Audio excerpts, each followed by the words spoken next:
Hey, welcome to Honest Reviews. In this video, we're going to be looking at the new Instax Square camera, the SQ1. It shoots instant film in the square format. Let's take a look.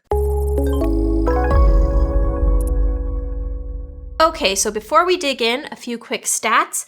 This camera is currently retailing for $119 US on Amazon. As always, if you head down to the description, you'll find all the links to the camera, the accessories, the film, other videos, great stuff in there, so make sure you check it out. The camera itself shoots square instant film, and the really big tip is that it doesn't come with any film when you just buy it by itself. So make sure if you're grabbing one of these, you are also grabbing the film and get the square type, because the other ones, the mini and the wide, they won't work. So links below as always. So this camera comes in 3 colors. There is the glacier blue, which is this one here. There's a terracotta orange. I really like that color, and it was totally sold out here. So if you see it, grab that one, because I'm jealous. I liked that one. And it also comes in a chalk white. So these are very kind of like earthy tones, a little bit more neutral, which I like from the Instax line. Sometimes they're very bright, loud colors, and I'm enjoying this muted tone version a little bit more. So there are other cameras that Instax has made lately that shoot with the square film, but this is the latest one. It's kind of like the kind of like a basic model. So we're gonna open up the box and see what's inside and see the features on the SQ1.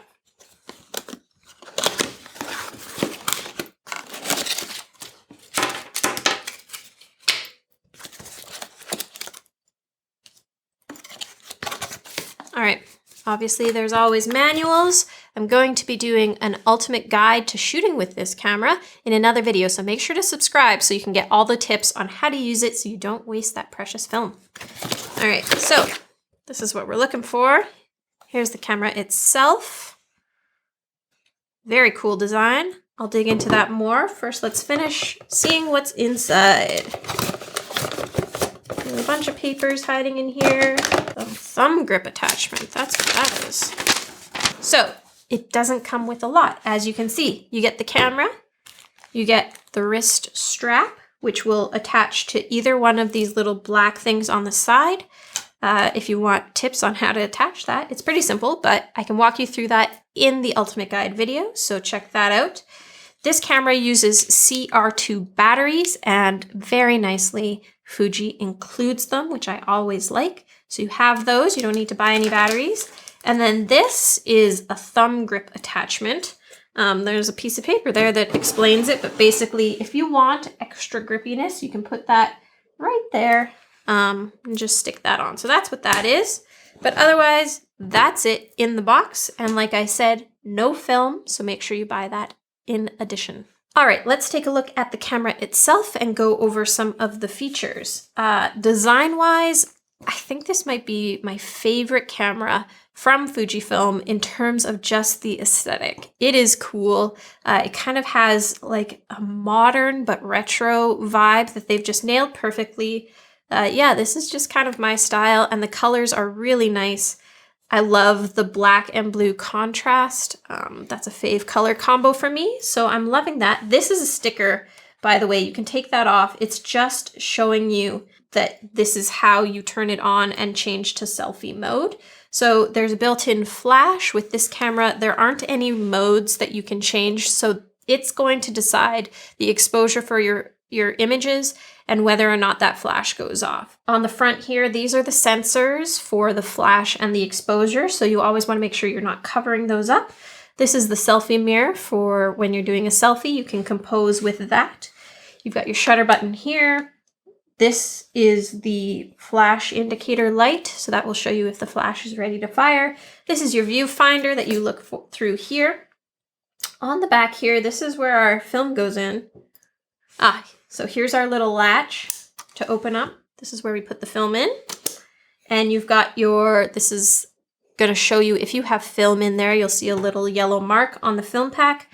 And down here, this little one here will show you how many shots you have left on your film. Film comes out the top, battery compartment here, There are no tripod mounts or anything on this one. So yeah, it's a pretty simple camera, really cool design. All right, so turning this camera on, it's a spin movement, which is what this is showing you. So you can see here, it says off, you can see that. And then you spin once and it snaps into place there. This is now on. You can see the lens comes out. If you want to shoot a selfie or if you want to shoot a macro shot, so something really close up, you spin it one more time and it says selfie here. Selfie.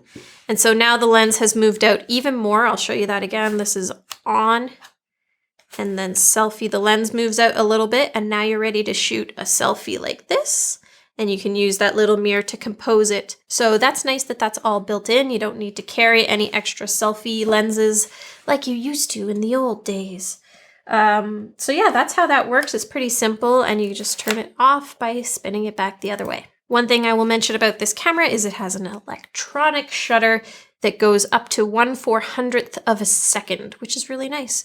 The Instax Mini 11, which is the mini film version, that one only goes up to, I think, 1/250th of a second. So this shutter is pretty quick, which is nice for your outdoor shots and for making sure that you don't have as much camera blur. In terms of my impressions of this camera, I mean, obviously, I've said that I like the design, but for me, this camera kind of seems like they took the Instax Mini 11 and just made a square version, which is fine. But the previous Square, the SQ6, it had a ton of shooting modes. It had double exposure mode. It had flash suppression where you could like turn off the flash. And I really like that. I like having a lot of control with the camera and being able to choose my exposure, make it brighter, make it darker. Double exposure is so much fun. I love turning off the flash. This one has no modes. They kind of made it even more simple. And I don't know about that. I like more options because I shoot regular photography. I can see how if you don't want to really get into that stuff, you just want something really, really simple, this camera will do that for you. But there wasn't a big price difference between the two. So I'm curious to see, if they keep the SQ6 and that's just a different version or if this is sort of going to replace it. I think it's a little interesting what they did with this one. I would have loved to see all the modes, but in this cool new design. But this is what we have. I will definitely be interested in doing some like shootout testing with this new auto exposure mode. And let me know in the comments if you want to see me test this against the previous version or do like a complete comparison. Like I said, I'll be doing a guide video right away here to show you how to use it, how to load the film, some tips on shooting the film so you don't waste any of it, all that stuff. So subscribe for that. Overall impression, like I said, is great design, but a little lacking on features for me. Would have loved to see a bit more in that area. But I love the square format. I love that they keep making new cameras with square format. So I just want to see more. Let me know in the comments what you think. Do you like lots of features or do you like it to be super, super simple? I'd love to hear it.